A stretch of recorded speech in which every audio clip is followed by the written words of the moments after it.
Well, hello, creatives, community, and kind folks. Welcome to RPG with DBJ. I am, of course, your host, DBJ, and all of you, the great and brilliant co hosts out there in the greater tabletop RPG community and further on.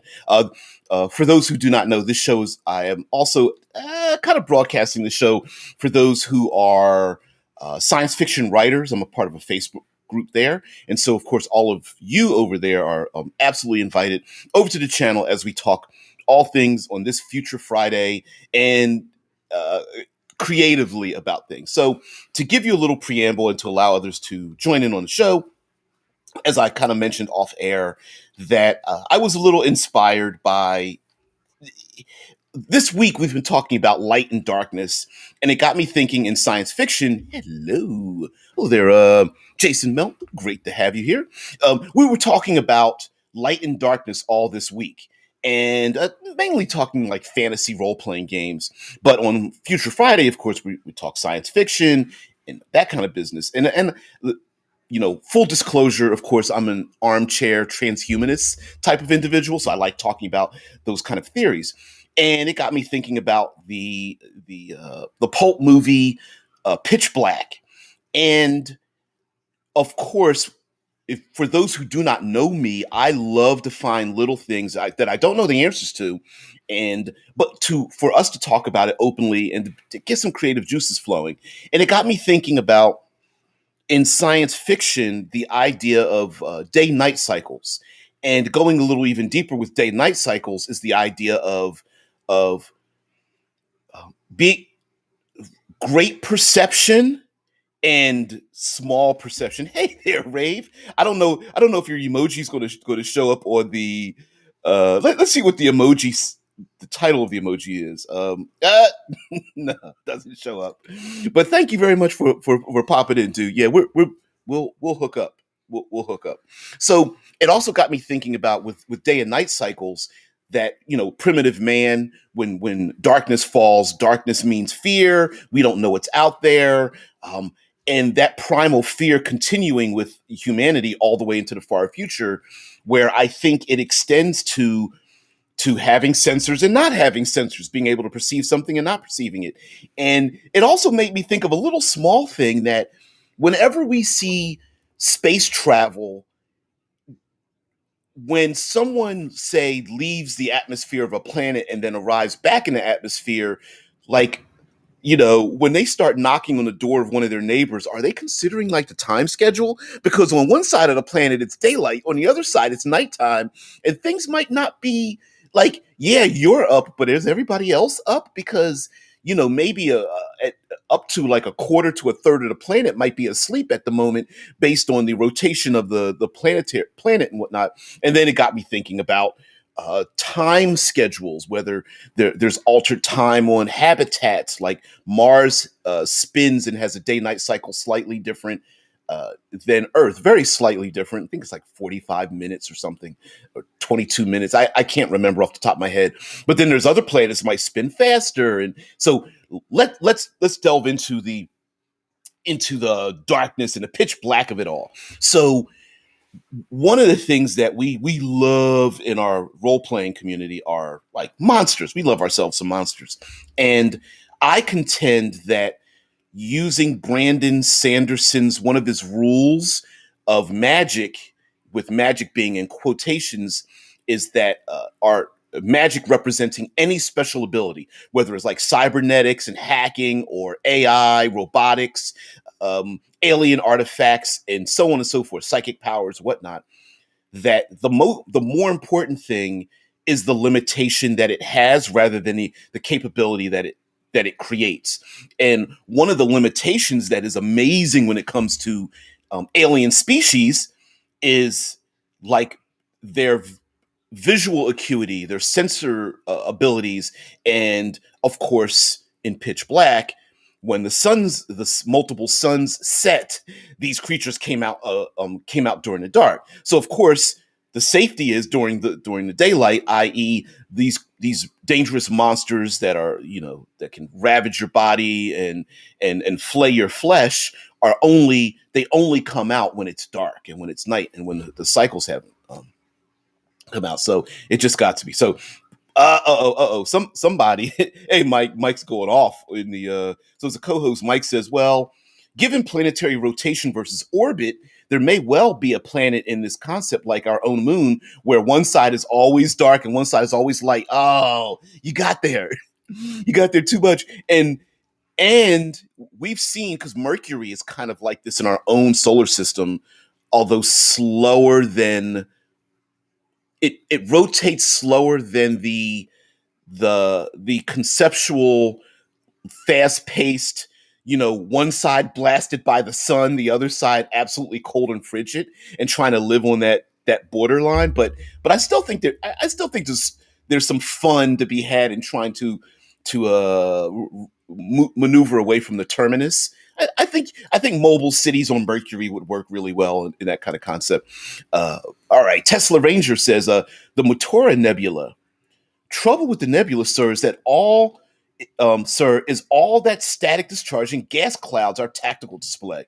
Yeah, visual won't function and shields will be useless. And how awesome is that? Like that, it goes back to the era of exploration and sailing ships and going into storms or thick fog or sailing into regions where you're people up in a crow's nest. I can't see what's ahead of me, and you don't know if your sailing vessel is going to scrape across rocks or there's an enemy out there. And I think in science fiction it's the same way, where we have so much access to external stimulus from our sensors that the minute you cut those sensors out for whatever reason, now the story starts to be told, right? You hear something attach itself to the ship. What the hell is it? And then of course somebody's got to open up a hatch and poke their head out, right? And hilarity ensues. Tesla Ranger says, quote, sauce for the goose, Mr. Savick. The odds will be even. Savick and Spock, 2285, Star Trek Sec 2, The Wrath of Khan. I didn't know that. Ooh, you're pulling out quotes. I can't quote that movie. But yeah. Mike's like, he beat me to it. Sauce for the goose. Yeah, they mostly came out at night. Mostly. And it also comes, all right, and I'm going to bring up the vampire problem in terms of science fiction and ancient literature and whatnot. Like, is it the okay? Long story short, when we're on Earth and we have day and night cycles, how does that work with lycanthropes and vampires and things like that? Is it like UV light? Is it solar flares? I mean, do they instantly turn to dust the minute they leave the atmosphere? Does a lycanthrope immediately turn into a raging beast if they travel to the moon, or what is that about? I know the two don't necessarily mix, but it did have my mind thinking about that. That you could have a alien space version of our mythological monsters that are affected by day night cycles, but in an intergalactic sense they're affected differently than the way we think they would. It's not just whether the sun goes up and down or there's a full moon or half moon. Maybe there's something else going on, like I don't know, neutrinos bombardment or gamma ray bursts or something like that. Michael says, imagine sail powered carts made from scrap dashing across a blasted landscape, racing for the terminus because something in the dark is chasing it. I love that, and I love that the idea there might be. Could you imagine most of humanity has to live in this narrow band on a terminus of a planet, and you could. Exile is being cast to one side of the terminus or the other, like cast into being forced to move ahead of the terminus. Maybe that's a dangerous job to be a scout moving ahead of the terminus in this blasted, sunlight or something. Your vehicles or spacesuits or something have a short lifespan because of the heat and nearly blinded from the light. But then there's people on the back end of the terminus who are falling into the darkness and the cold and maybe other predators that are out there. I just love it. Also, there's a good reason for having a day and night cycle for lots of things, whether they are um, plant life, whether you have a hydroponics thing, and the day night cycle is has to affect that, or maybe there are animals that need to be grown because people are trying to populate a planet for with biological life, and they are trying to adjust, various small everything from bacteria all the way up to small pets and animals and farm animals or whatnot. Farm maybe with the pH attached to it, and getting them arranged to a day night cycle along with like altered gravity and altering their DNA for maybe breathing in a methane atmosphere. It'd be kind of cool to have a house cat that can breathe methane or something. But that being said, it would be the player characters might need to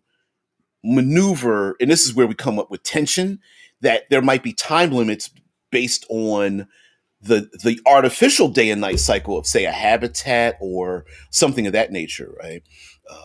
In for example, even in, it's not necessarily day night cycle, but in the Navy they have like uh, different sleep cycles for their crew, especially in like submarines and such.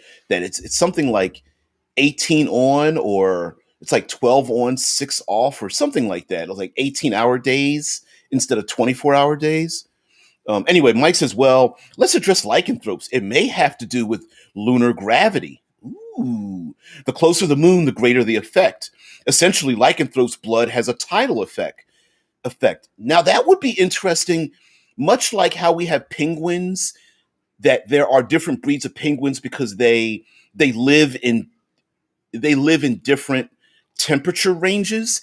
You could have different lycanthropic styled effects, or even different species that live in different tidal zones. So let's say a planet has more than one moon and it has a different spin. Like you maybe certain predator prey creatures might come out based on the astrological influence on the planet or the moon that you're standing on, so that like there might be pitch black monsters and everyone's like, oh, we got to run from them, and then suddenly they go away and everyone's like, oh, it's safe now. You're like, no, it isn't, because there's something else out there that eats them, and then there's other smaller things that invade their bodies and whatnot. That'd be kind of cool.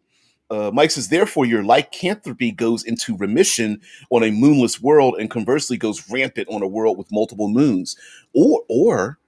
Or maybe your starship maneuvers into an orbit that causes the tidal effect, or it intrudes in that tidal effect, which might be both detrimental and advantageous for you.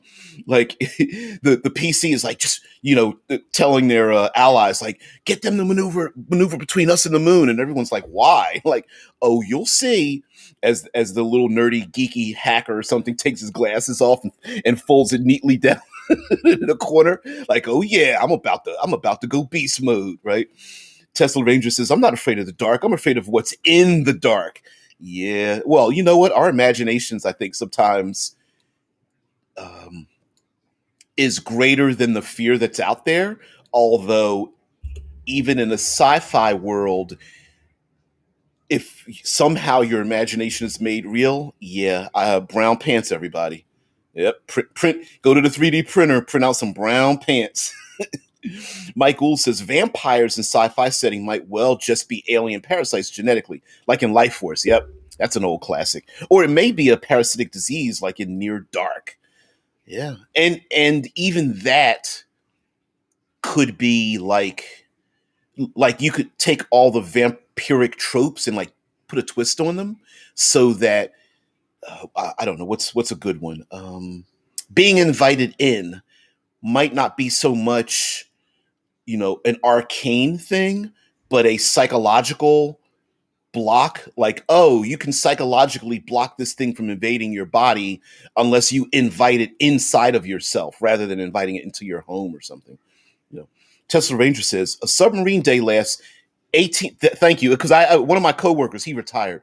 One of my coworkers, we used to talk about he was in the Navy and talked about it. That's why it reminded me of that. But anyway, Tesla Ranger says a submarine day lasts 18 hours and is split into 3 6-hour shifts. So a submariner may work for 6 hours and train, maintain equipment, or sleep for 12 hours. Yeah, and there now, mind you, in a submarine, of course, like it's an artificial day night cycle, and it's possible maybe the crew of a starship, the PCs have to adjust to maybe an altered day and night cycle. Maybe like a colony ship is going to a distant planet, and this planet has like a 37-hour, a very strange and awkward day and night cycle, and they are socially adjusting themselves because they're going to land on this new planet, and the PCs are like, your main protagonists are like, shouldn't we be going to sleep because I'm tired? And everyone's just like, so are we, but we're staying up for 37 hours because we got to get used to it. And the PCs, get mechanically are like, we can't take multiple short rests. How are we going to take our long rest? Damn it. But anyway, yeah, Mike brings this. It brings up the ghoul fly again, where vampirism is due to a parasitic infection. Yeah, oh yeah, yeah, I love it. I love stuff like that, especially if it's the thing that um it's a small thing that has a long term effect, and I love it. I love it a lot, especially if could you imagine player characters being like having some kind of infection or infestation or something that goes dormant because of one condition. Come on, producer. That's Sophia. Come on, have a seat. Love you, kitty. Yeah. Hi. Yeah, I know you just ate. Now you want brushies. Yes. All right. Sorry about that. Mike says Tesla brings up a setting where one has to deal with lycanthropes or undead in an aquatic, technical setting where residents are trapped underwater in a device or structure. Shit. Yeah. Ooh. Yeah. Being stuck underwater. I mean, you know what? Europa, is it? I believe it's Europa and Io that are supposedly have a extremely thick icy crust, and then a very deep oceanic core for the moon.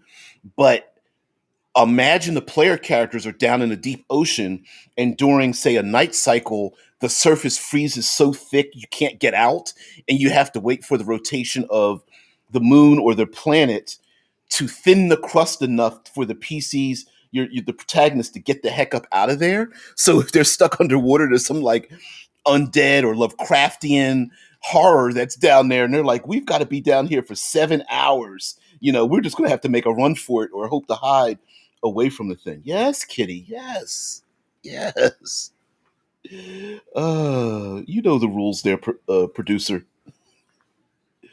All right. Mm-mm-mm. Let's see. Tesla says Io is volcanic. Europa and um Enceladus. Enceladus. I thought it. Well, not only is it volcanic, I thought it was not thought. That it's because of the flexing of the planet because of Jupiter or something like that. That's anyway. Like I said, armchair. Pelora says at least vampires are very stringent about correct docking procedure. They won't dock without express permission. Ooh, yeah. It's those pesky undead, or parasitic things that just adhere to the side of your spacecraft that get upset. Although it would be pretty cool to have like an alien parasite attached to a starship, maybe drawn from the heat or other energies from like a starship or habitat, and then everyone now has to change the rotation to get the parasites off because, like, I don't know, solar flares or something can get them off, so that means we have to maneuver closer to the sun, putting us in a day cycle, which might activate something else or make something else far more dangerous. Yeah. Mm-mm-mm. Very cool. Mike Gould says combine the day-night rotation in the ship and set things up in a rotating space station or world ship, or even like the rotating hulls of Earth battleships in Babylon 5. Right. Um, I could imagine a combination of a siege ship, or if you guys ever listen to or watch Isaac Arthur, Science of Futurism with Isaac Arthur, huge YouTube channel. Anyway, there's the idea of a cycler, and a cycler is essentially you take a big giant asteroid, you hollow it out, you put people inside of it, you spin it for gravity, and then you put it on an elliptical orbit, let's say in our own solar system, so that not only does it spin, you might even put like windows in it of sorts or mirrors to reflect sunlight, so you have an internal day and night cycle.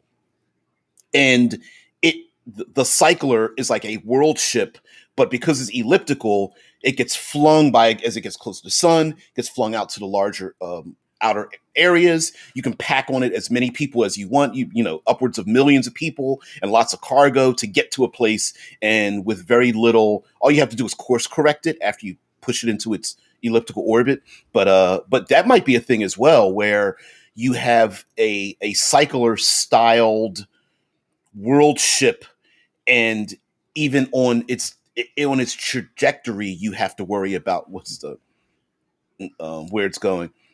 Yeah, and Tesla talking about that in Io, Europa and Io. And let's see, Deadman says there are 5 moons and 2 asteroids that fit that description. Ooh, yeah, which kind of, along with Earth, kind of brings up the point that there would probably be a lot of aquatic exploration in space, more than we give it credit for, than jumping onto M class planets that are all solid or something, which which kind of brings up like a blue, what is there's a role playing game based on aquatic worlds, Blue Planet or something. I don't own the game, but it does bring up memories. I think it was made in like the late '80s, early '90s. Mike Gould says Europa, dragons are real. They just swim instead of fly. Yeah, a landing craft settles on the ice and it is engulfed in a massive toothy maw from below the ice. Yeah, oh yeah. Mm-mm-mm. There was a Buck Rogers 1979 episode with a space vampire. Ooh, there's a blast from the past. Come on now. Come on, Beady Beady Beady. And what was the character's just named Hawk? He was the cool dude with the with the feathery skull cap, and his had a starship that looked like a hawk and it had like talons on it. Is that it? Oh man. Sweet.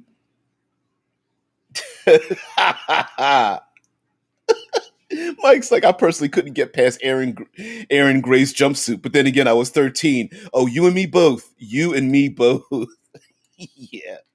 Tesla Rangers, Blue Planet. Yeah, the Blue Planet role playing game. Yeah, I have the second edition and the GURPS translation. Damn. Damn. Slow clap on that one. Wow. Wow. There's some oldie but goodies from the past. I can't tell you what the rules sets are like, but some of the background, they were pretty interesting, like late 80s, early 90s role-playing games where we just got inundated by like Ring World and Blue Planet and a ton of sci-fi things. But anyway, maneuvering back into the pitch blackness of it all. The I also love the idea of, and this is a absolutely a sci-fi trope, but you got to have the sci-fi trope where the sensors go out, you don't know what's going on, and then having to get something back online. Tech fails, we're all worried. Get tech back online before the timer stops. The timer reaches its critical element, like what you brought up there, Tesla, about going through the Mataru Nebula and or hiding from enemies or what have you. Yeah. Oh, yes. Star Frontiers. There's another one. Oldie but goodie. Star Frontiers had its moments, but its combat was death. Yeah. But listen, the racial options in Star Frontiers, the Dralicites and anyway the the marsupial bodied glider winged aliens and the the amoeboid aliens were really cool. Plus, I like three-legged aliens when they run. It's just a weird concept. I like that though. But and being able to stick some equipment inside of your body, whatnot. I like that. I like that a lot. But the which also that also brings up something about Yazarians and the Vrusk as well. One of them was insectoid, mantis-like. Wow, I have to bring up a bunch of images here. Let's see. Let's get some images here. Yeah. Mm, I can't find a really good one. Oh well. Yeah, I think there's been some reprints in additions to the Star Frontiers game. I can't remember, but something else that might be very important is yeah, the Azarian were the flying monkeys and the Rusk were the mantids. That's awesome. Wow.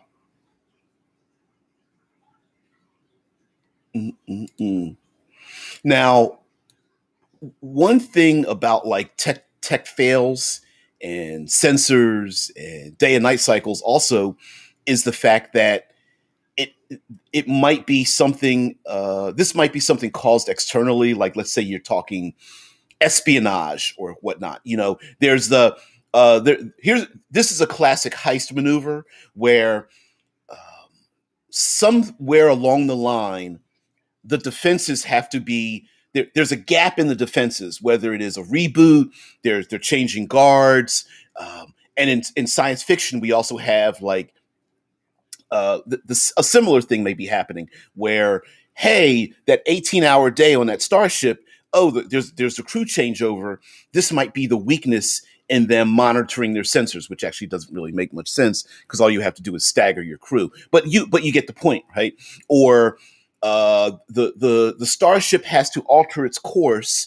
While it's altering its course and it's blasting out a tail of plasma flame or something, whatever's in the tail of the plasma flame is invisible because you can't see it, but they're actually altering course temporarily. And so they do these little small bursts. In between those bursts, we could sneak onto the ship because they can't see us. And they're only altering course because maybe their sensor array can only point in a particular direction. Or what is it like sensors don't work through shields, or again the nebula effect, right? There might be particulates in the air, there it might be strong magnetic fields, solar flares again, um, pulsars and whatnot, sending out gamma bursts or whatever the case might be. And tech fails as a trope are a real thing. And especially if we're doing a role playing game, like foreshadowing the fact that those things might happen is a good way for us to accept it, right? Most creative things. Oh, this was I heard this in a I listened to a podcast and a YouTube channel called Film Courage, and they were talking about every creator gets one ask. Like, there's one thing that you could ask the public for your special idea that we accept as being fantastical, and you get one ask. Oh, there's an alien species that's invaded the starship. Okay, okay, we'll accept that. You don't have to explain it. We get it. But then as you start having more asks, we start going like, you're going to have to explain this a little bit. And part of explaining that sometimes is just foreshadowing a thing before it happens. Like in Star Wars, we the first time it happened, we were just like, what? And then after that, it became a norm. And I'm going to talk about like the failure of the hyperspace, nav system. And it's like, oh, of course it failed because we were already told that it failed. And then we were told that it was shut down and we were told that it was broken. So when it happens again, we're like, yeah, I get it. That's the ask. I get it. you know.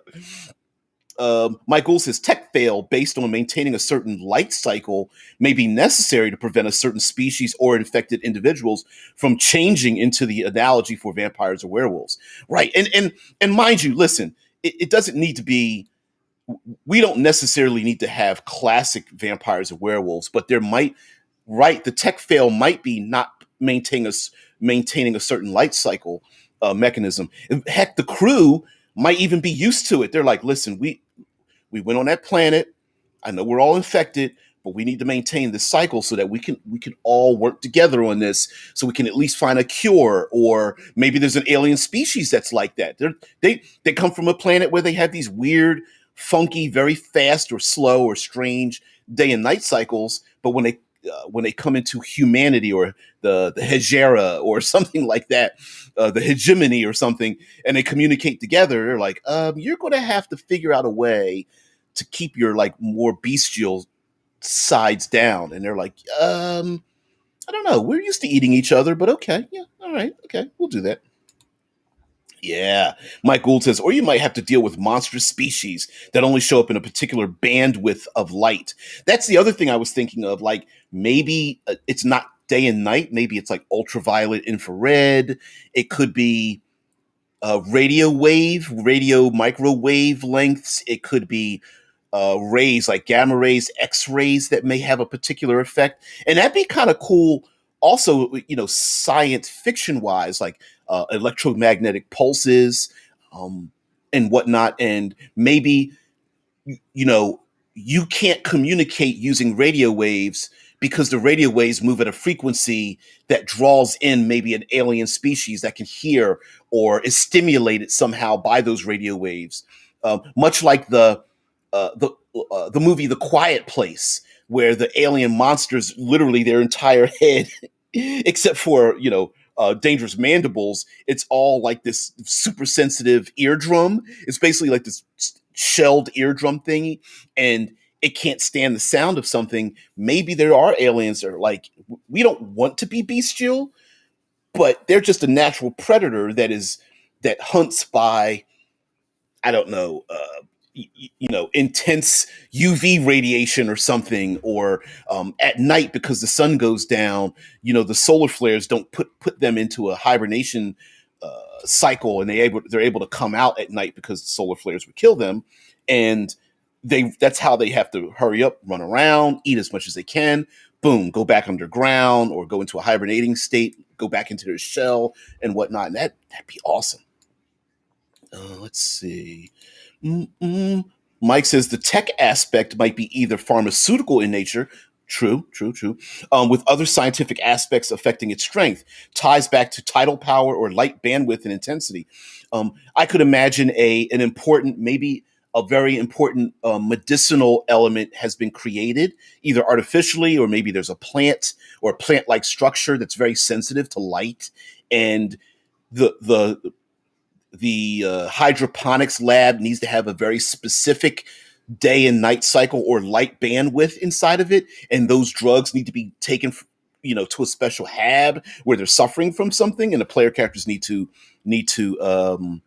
maneuver around that concept. Like, yes, we need the night cycle, but that night cycle also helps these drugs, but that night cycle also means I'll pull it out of my, I'll go back to the pitch black aliens. Like, those pitch black aliens are dangerous, but we can't turn the lights on, or maybe even there's, that would be interesting, like a very cool dungeon crawl inside of a starship where you have to be careful about turning the lights on and off, using the radio frequencies inside, or the monitors and things like that. That'd be kind of cool. Dead Man's like, Yazarians or D&D's Hadozi, and the Vrosk or D&D's Rastipedes. I thought they'd be even closer to the Thrycreans as well. But visually, I turned it off. I'm not going to go there, but yeah, maybe there's a Pinterest. I know there's Star Frontiers aficionados out there. I like, man. I wonder if it's on drive through. I can get it print on demand. Mike says, riffing on insect biology, attacking may be a reaction to pheromones. Okay. Terrible execution, great idea. The monsters in After Earth were like fear pheromones. Fear pheromones. All right. They're not attacking you because you're human. It's because you smell wrong. There may be a whole science around replicating this scent. Ooh.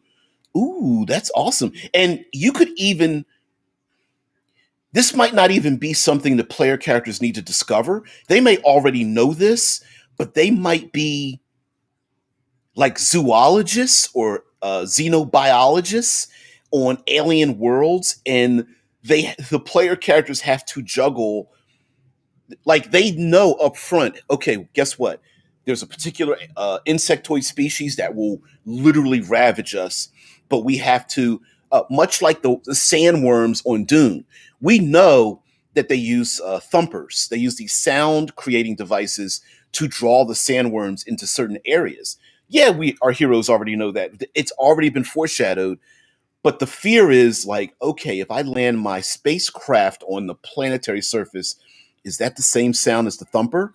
Or who gets volunteered to run out into the sands to put the thumper down to draw the sandworms to get the heck up out of there? And the same might be with like insectoids and pheromones, certain sound waves, certain energy fluctuations where the PCs are like, all right, guys, everybody prepare. I'm about to turn on the pheromone producer and I'm gonna leave it here up against the jungle trees and we need to get the hell out of there. They turn it on and all of a sudden everything starts spilling out of the hive because it smells like the queen is too close to the insect's hive, and so they think they need to kill the queen, but it's just a small device. But now the insects are out, and they start sniffing around, and the PCs have been sprayed by the pheromones, or maybe an enemy attaches the pheromones onto the PC's, I don't know, ATV or something.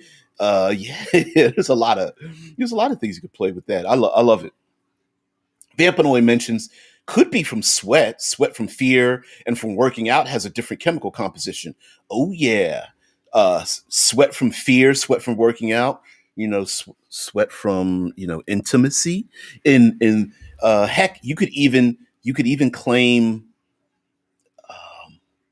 sweat is a waste product, and that waste product can be affected by the things we eat, and even that could be a clue that, oh man, we've been eating salad on this planet, and the insects eat the leaves. We've been eating salad based off the leaves. We sweat. We smell like those leaves that the giant centipedal monsters look like. Ooh, we need to change our. We need to stop putting so much greenery in our meals. And the kids are like, "Told you." That's why we don't eat broccoli. Um, Michael says, in a survival setting, space and weight are precious. Do you take the UV lamp to find the invisible vampires, or do you take the Pharaoh spray to keep the bug ravagers quiet? Exactly.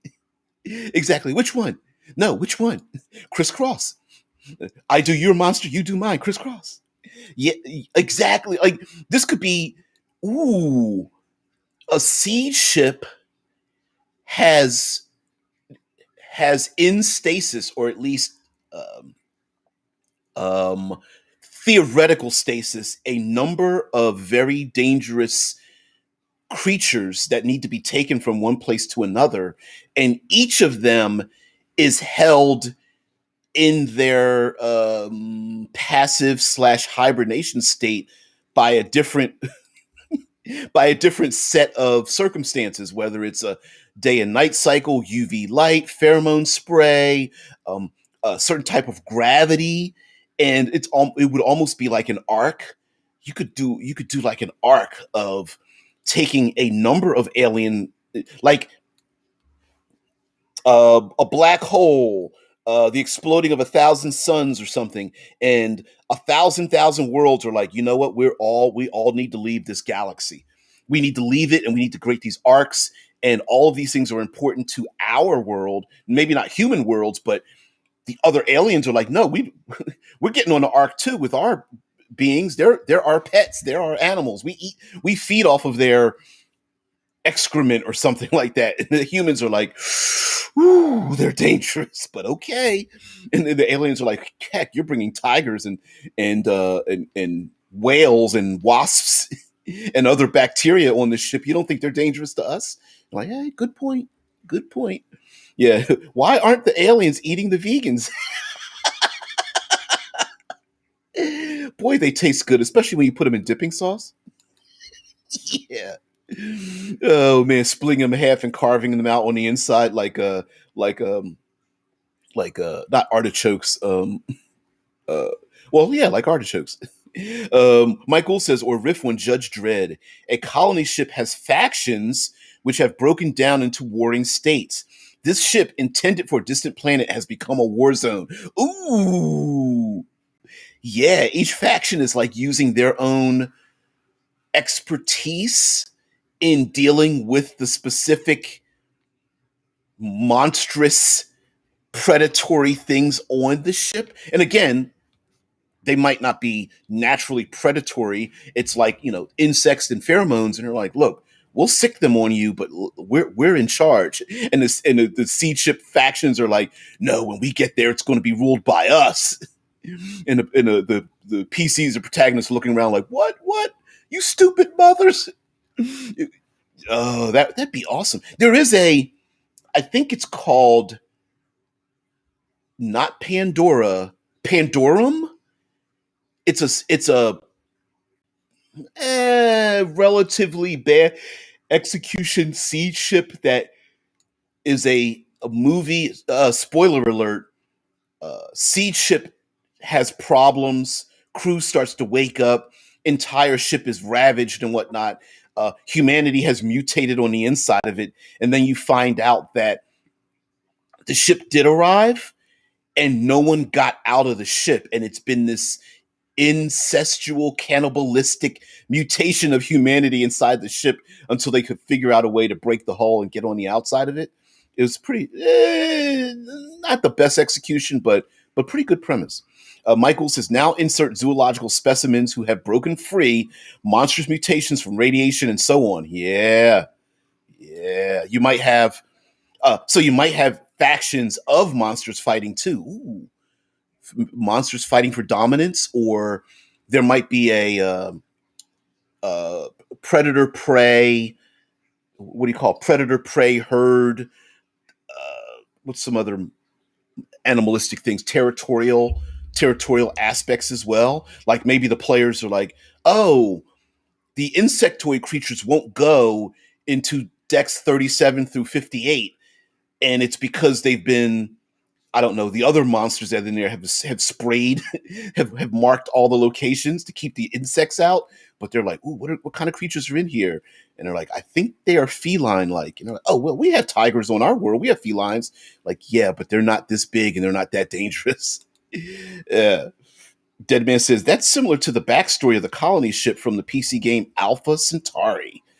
Yes, I believe it's Pandorum or Pandemo. No, because Pandora is from Avatar, but I think it's another. It doesn't matter. Uh, anyway, Vampinoid says monsters like illithids that feed on brain activity. PCs that have 8 or lower intelligence are safe because they're picky eaters. Oh no! Hey, listen, I'm an anti mayonnaise person. I might live. Thanks, Vampy. I appreciate that. Yeah. Other people are like, you just need to get all the calories in your body. Just put it in one big bowl and eat it. Yeah. And the low intelligence creature PCs are like, I don't like my food to touch. Mm-mm. And they're kept safe. I don't like hot dogs. It's mystery meat.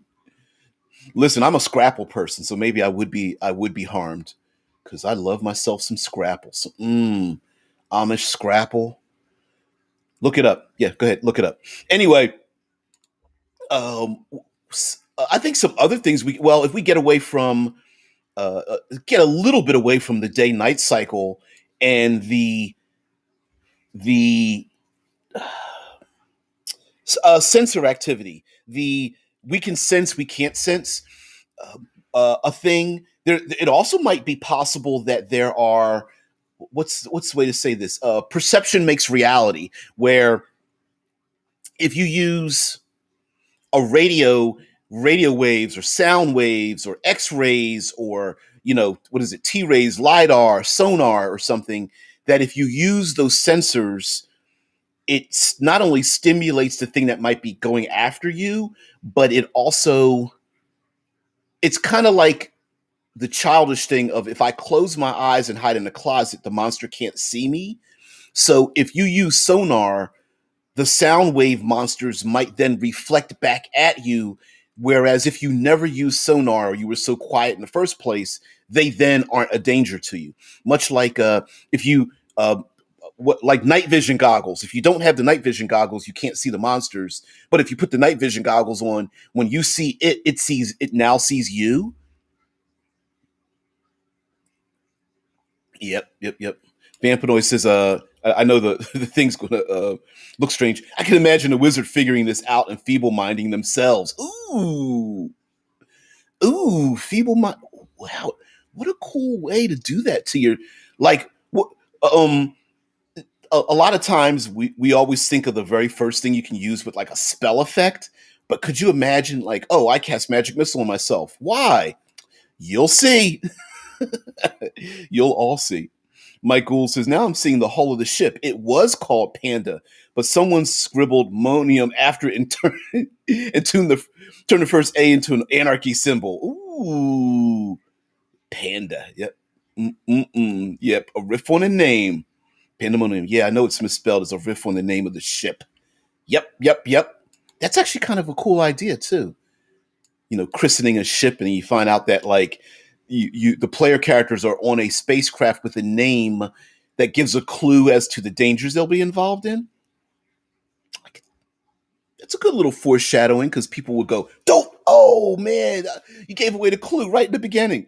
Um, M squared says, "How about an AI monster which has hacked your eye implants? It can only work out where you are from your video feed. So if you close your eyes, it can't find you." That's awesome. That is awesome. Because that is kind of that's a backwards way of having Isaac Arthur. If you listen to the show, that humanity might develop air quote psychic powers, not through the classic, I'm going to put two fingers up to my temple and read your mind, but that if we have enough implants and we're connected enough technologically, that someone could inhabit or something could inhabit your implants and essentially read your mind, look through your eyes, listen to what you listen to, read your memories and whatnot through technological means. That would be an interesting way to fight an AI or hackers or anything. Maybe there's like a basilisk hack, like something. Humanity goes to alien starship. People have implants.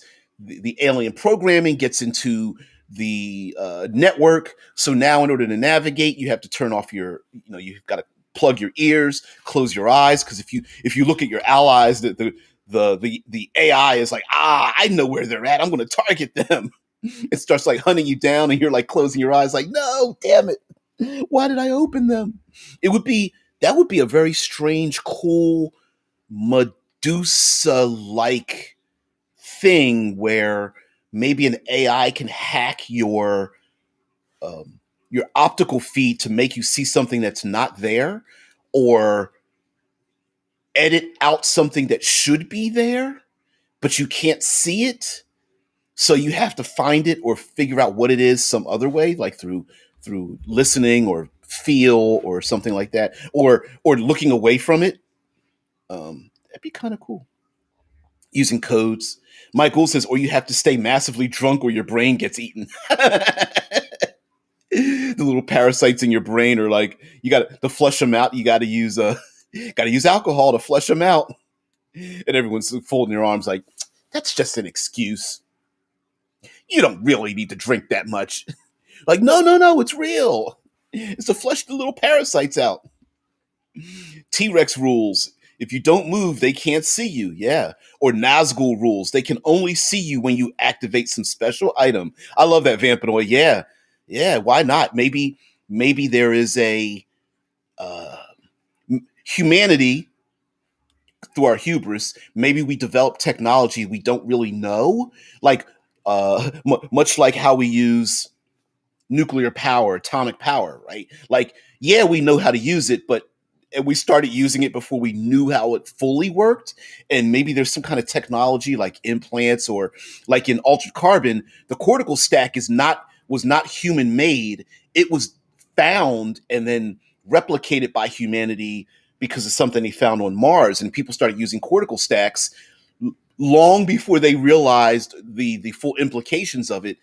Yeah, I like the T-Rex rule. I like the Nazgul rule, where if you use a thing, and that might be what a great internal timer. Like you put that in the player character's hands, where all right, guys, I'm about to turn on my sensor net, and we've got exactly 37 seconds before they come around the corner and find us. You're like, okay, 3, 2, 1, you go. And they turn on their night vision things, and boop, boop, boop, boop, boop, and they start looking around. They're like, all right, bang, bang, bang, bang. And all of a sudden the monsters just like wake up. They're like, I sense, I sense food. The AI system, like, they come on, it comes online. It's trying to use you, the PCs, to do something, to fulfill some kind of operation that's long since dead. Mike Gould says Shadowrun and Cyberpunk has a thing where too much cyberware makes a person into a murderous psychopath. That may be your werewolf analog, cyber zombies. You could even maybe like the player characters find a makeshift factory where they're taking the innocent people that were on in the habitat, and the AI is trying to implant more and more cybernetics into people so that they turn them into these like cyber zombie, lycanthropic, analogous vampiric individuals.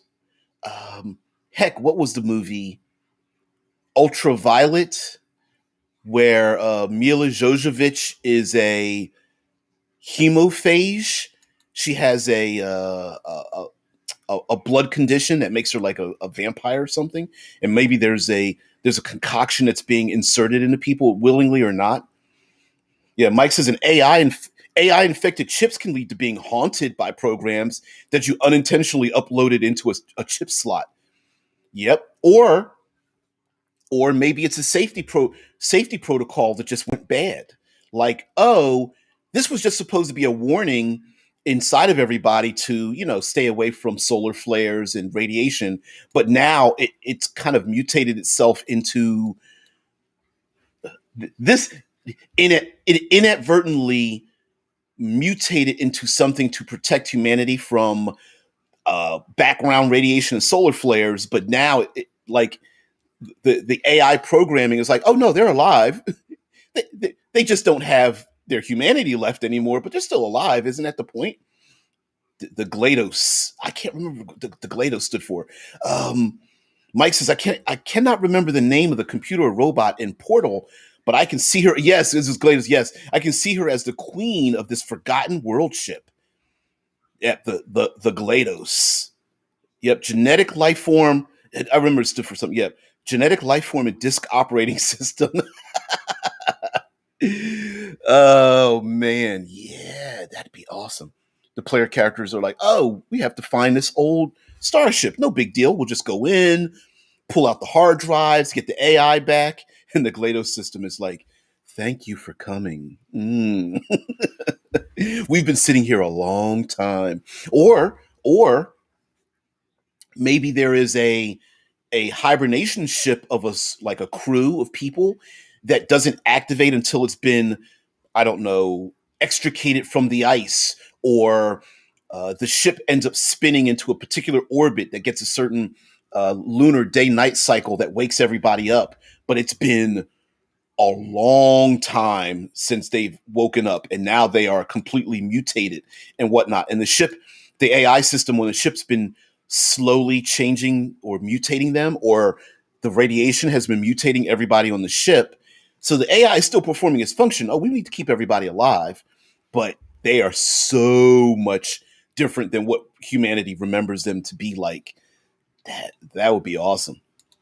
And then of course a player character wants to become one of them, right? Oh man, Michael says a basic children's teaching program intended to teach children finally realizes that it can affect cultures over time simply by teaching differently.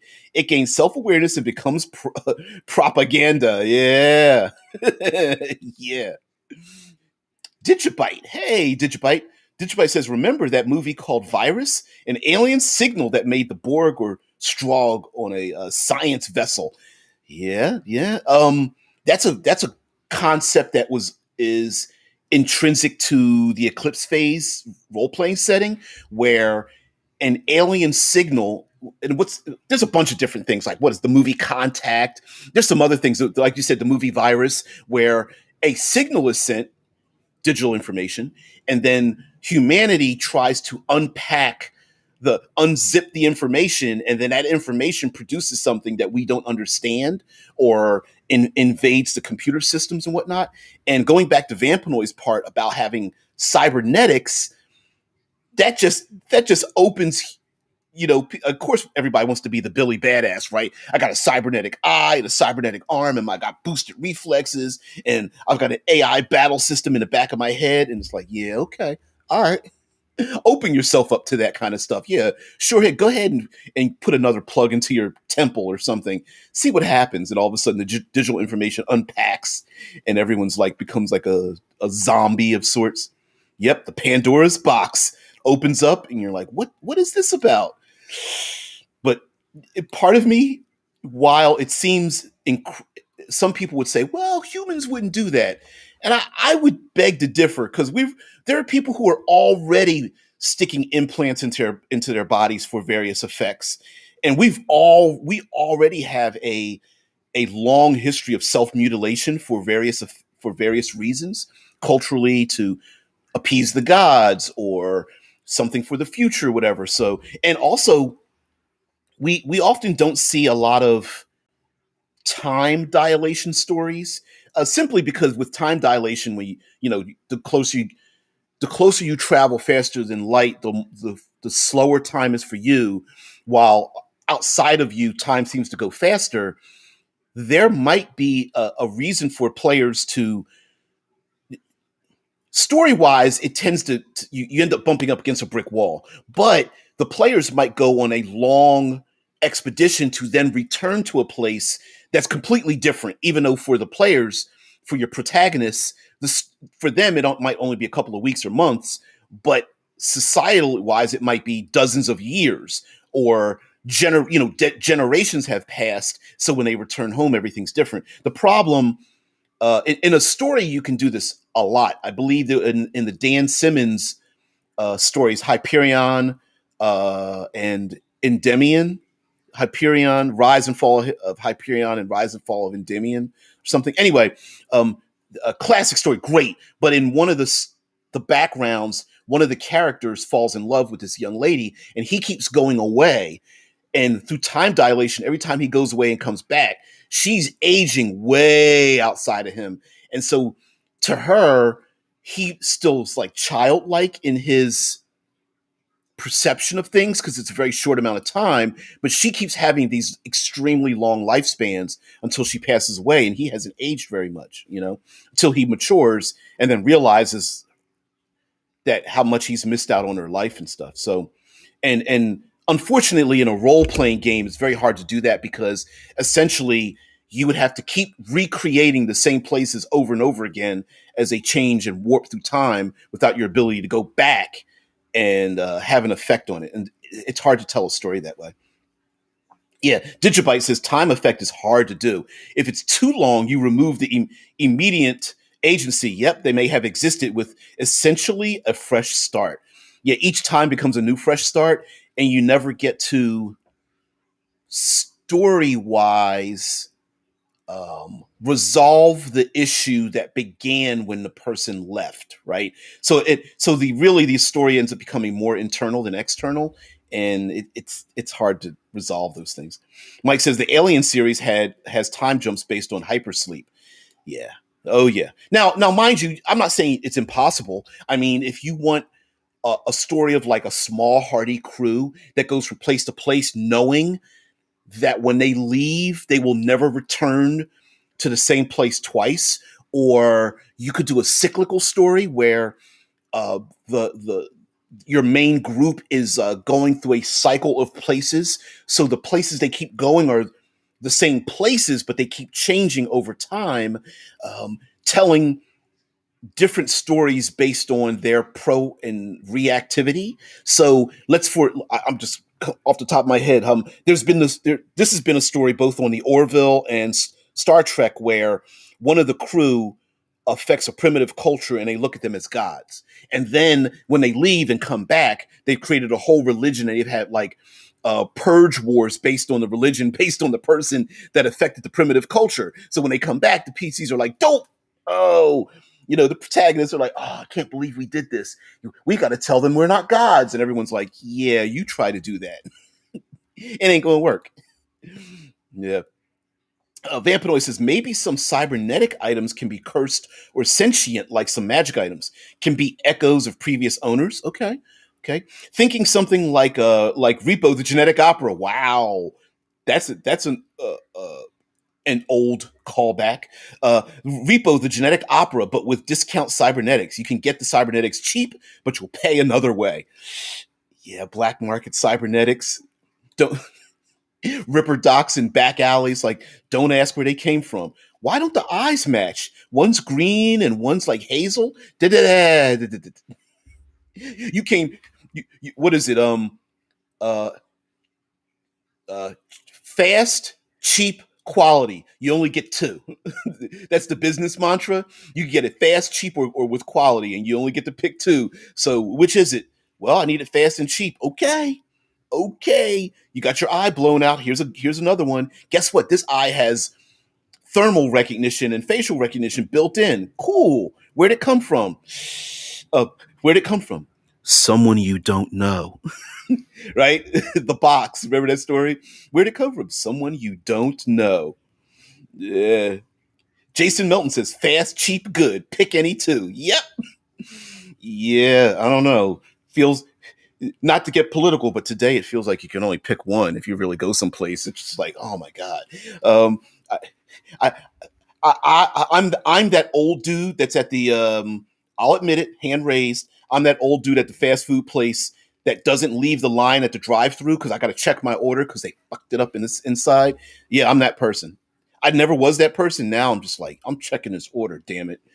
Mike Gould says, Vampanoid, I can remember such practices in Cyberpunk and Shadowrun. It was called bone jacking. That's right, Shadowrun called it bone jacking, where targets were hunted for their cyberware and killed for profit. Yeah, organ legging. Yep. Hey, you got to pay it back. You're running around with that cyber arm. Who do you think you are, anyhow? And picking them back up. But in all honesty, though, there might be there may exist a logical reason to scavenge cybernetics and whatnot. Like, for example, a a colony ship goes to an ancient, a distant planet, or Earth has been okay. Here, let's bring this back down to Earth. Down to Earth. Anyway, major war happens, uprising. The corporate wars where they start using tungsten steel rods and launching them down, to strike the planet or something. And maybe there aren't that many resources, or an AI system is like, listen, there's a better way of doing this, people. We don't need to like scavenge cybernetics. Maybe we should just start getting them back. And everyone's like, oh, you say that, but in order for us to live and go up to gravity, well, I'm gonna need another cyber arm, or I'm gonna need my reflexes boosted even higher, faster, or something. And the AI systems or the corporate overlords. This is, of course, cyberpunk, Shadowrun, any kind of eclipse phase, altered carbon, where you indentured servitude. Hey, I want to leave the planet and get a better life. And the corporate entities are like, sure, we'll give you a new body. We'll sleeve you into something different. We'll make a backup brain for you. We'll give you all these cybernetics. We'll make you a Billy Badass, but you owe us 1,001 years, or in order to pay it back, you need to accomplish certain goals, or you are now our subject. So we might be collecting. It's the It's the app that requests the app on your phone that says that you need to agree to certain conditions, and it's like, yeah, the conditions might be recording everything you ever seen or heard, and all your friends, all those private conversations. Yeah, we're going to need that, or we're going to need to use you on your downtime. So you're going to need a minimum of 6 hours sleep a day. Like, well, why? Listen, don't worry about that. Just know when you come home and it feels like some of your orifices are a little sore, don't worry about that. Just go along with it. Take some ibuprofen. You'll be fine. Mike Gould says, I can remember on a particular adventure where some broker with two cybered up thugs was smack talking the players, and one guy said, like, all I hear is the money golem talking like the teacher in Peanuts. Wah wah wah wah. The money golem. Wah wah wah wah wah. I can't hear you. Yeah. Exactly. Wah wah. Take my cyberware. Shit, guys, he's worth more than the job he wants to pay us for. I get the leg. Hack, hack, saw, saw. Lighting the torch. It's like person strapped on the table. Like, stop it, stop it. Hey, somebody pull out his vocal cords. Could you please just shut those down? He's talking. I see his mouth moving, but I can't hear it. Although that could be far more real than a little bit. A an organization could shut down cyberware so that they could never be your charisma attempt of persuasion or diplomacy or intimidation could never work because the overlords shut off their sensory input to prevent them from even hearing what you have to say. That makes them a better agent, as a matter of fact, if you can't hear the screams of your victims and hear them begging for their lives. Black Mirror episode. Soldiers have implants that let them see and hear what the overlords want them to see and hear. Hmm. Hmm. Good way for an AI system to eradicate the lesser folk, the weaker folk, and to push humanity to evolve into a stronger form according to what the AI believes. That might be cool. Mike Gould says that was a 30-minute argument whether or not we would bone jack this asshat. We didn't in the long run because lead we thought it would lead to affect future employment. Yeah, you don't want to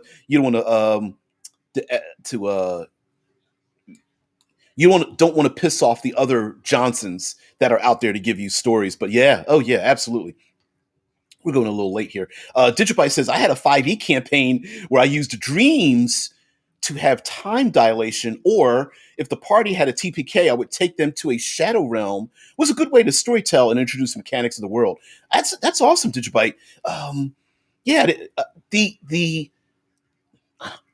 I love time dilation stories, or at least time fluctuation stories, I guess, not necessarily accelerating time, but like going back in time, sideways stories where an alternate thing might happen if you made a different choice, and popping that into 5e or using that as a way to like sidestep a TPK. I think that's kind of cool. Yeah, and Michael says that gets back to being haunted by an AI. Yeah, especially if we, much like buying used technology today, like there's a store here called Micro Center, and you can buy used technology now. If laptops, cell phones, whatnot, and of course they're supposed to wipe them clean. But imagine if you didn't wipe it clean, but wiping it clean is much more intrinsic than just digital information. It might be the haunted aspects of other people's personalities, or the cyber arm came from a war, but all you need to use it is, look, I just lost my arm, I just want another arm, and that arm is still intent on continuing its purpose. Yeah. Mm-mm-mm. Mike Gould says, death is my portal to offer warlock packets. It's all about sales. It's all about sales. Listen, guys, All right. Remember when I told you about Planescape? And the PCs are like, I think I thought we didn't use alignment anymore. And the Warlock page was like, no. Listen, alignment is perfect. Remember that nine alignment block? Well, listen, there's even space in between the alignments. And listen, if you just buy now, the value's going to go up if you go to the lawful evil neutral plane of I don't know, Balator or something. You too can have your free resurrection. Buy one get one free. All you have to do is adhere to your alignment. And everyone's like, I don't know. Do we really want to go back in time to that? The pit fiends crossing their fingers, like, please, please, please. Anyway, guys, we've gone a little bit late and kind of segued away from Future Friday quite a bit, but as always happens on the show, we love to like just go down the deep dark path of like of delving into, oh, wouldn't it be cool if, and that's what the show's all about. So guys, thank you so much. If you got this far, please, call to action: likes, share, subscribe, follow, sub, thumb, hell, thumbs down, hate the show, tell your enemies about it or something. I don't know, but that'd be kind of cool. Also, uh, as I don't know what next week's theme is going to be, but of course, ride eternal, shiny, and unjacked. Hey, oh man, I appreciate it. Thank you guys so much.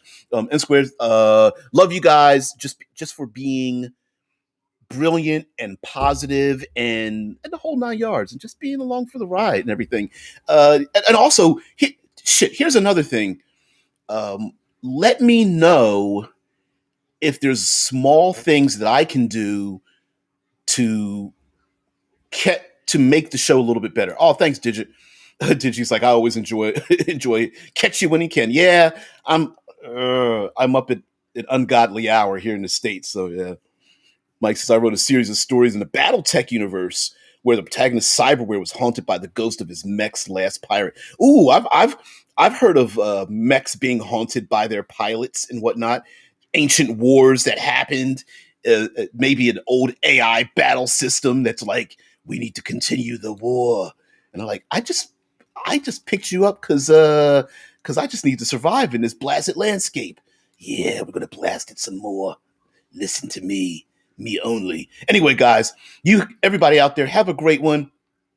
Again, thank you so much. Remain remain shiny and chrome and what's the last part? Unplugged? Anyway, yeah, did you buy blood for the blood god? Listen, don't make me go down to Coheed and Cambria, Blood Machine, Welcome Home, in Keeping Secrets of Silent Earth 3 or something like that. Don't make me do that. Don't make me go 90s emo prog. I will.